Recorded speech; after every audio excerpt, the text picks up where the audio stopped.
Bapak, Ibu, Saudara-saudari yang terkasih dalam Tuhan, berjumpa lagi dengan Renungan MSC Provinsi Indonesia Sabda dari Hati untuk Dunia Baru.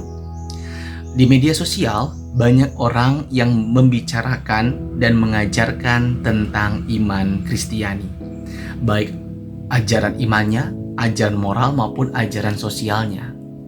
Namun sayangnya, tidak sedikit pula orang-orang yang memakai media sosial untuk menyerang iman Kristiani kita.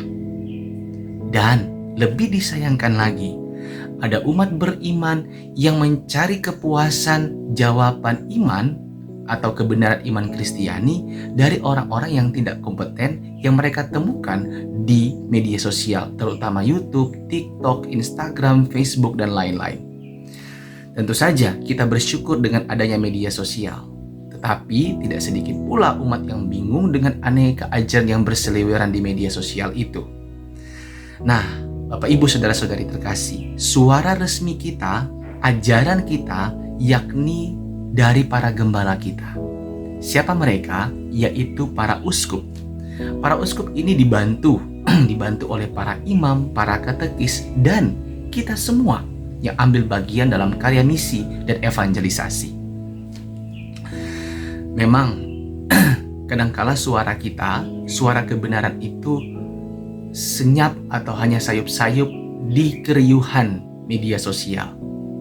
Tetapi kita perlu bersyukur karena ada imam-imam, katekis-katekis, bahkan uskup dan channel-channel resmi atau kanal-kanal resmi dari keuskupan atau paroki-paroki yang mencoba mengimbangi berita-berita palsu dari nabi-nabi palsu. Usaha mereka patut kita puji sekaligus kita doakan. Hari ini Injil berbicara tentang nabi palsu. Ciri-cirinya dua, yaitu pertama, menyamar seperti serigala berbulu domba. Yang kedua, kerap memakai ayat-ayat kitab suci untuk membingungkan umat beriman. Nabi-nabi palsu ini selalu berkata, kami lebih Kristen, kami lebih rohani, kami lebih saleh, kami lebih tahu. Mereka kemudian makin membingungkan umat dengan mengutip ayat-ayat kitab suci keluar dari konteksnya, mengambil ajaran-ajaran tradisional kita dan meramunya sedemikian rupa sehingga membuat umat tidak taat kepada pimpinan gereja. Nah, Bapak, Ibu, Saudara-saudari yang terkasih, yang lebih disayangkan lagi jika ada beberapa umat yang mulai mengaminkan perkataan dan ajaran-ajaran mereka.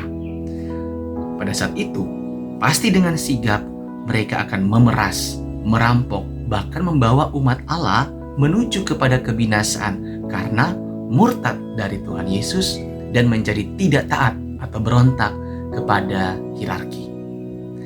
Hal ini bukan baru dan asing, sebab dari gereja perdana sudah begitu banyak nabi palsu dengan ajarannya yang mencoba merobohkan iman umat dan menyesatkan umat. Tetapi kita yakin dan percaya Allah senantiasa menyertai gerejanya. Umat beriman yang terkasih, Allah tidak meninggalkan kita bagaikan domba tanpa gembala. Allah memberikan kepada kita gembala-gembala yang asli dan benar, yakni para uskup.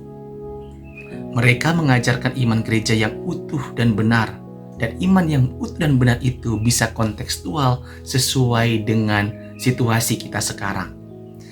Mereka bagaikan perisai yang menangkis berbagai tudingan jahat dari para nabi palsu ini.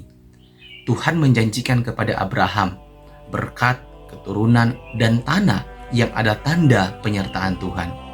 Tuhan yang sama menjanjikan hal itu kepada kita dengan cara yang baru. Ia berkata, "Aku menyertai kamu sampai akhir zaman." Mari Bapak, Ibu, Saudara-saudari yang terkasih, kita semakin mengakar dalam iman, bertumbuh dalam pengharapan, dan mekar dalam kasih.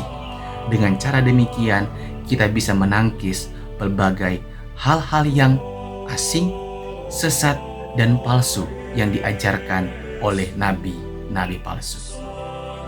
Tuhan Yesus menyertai.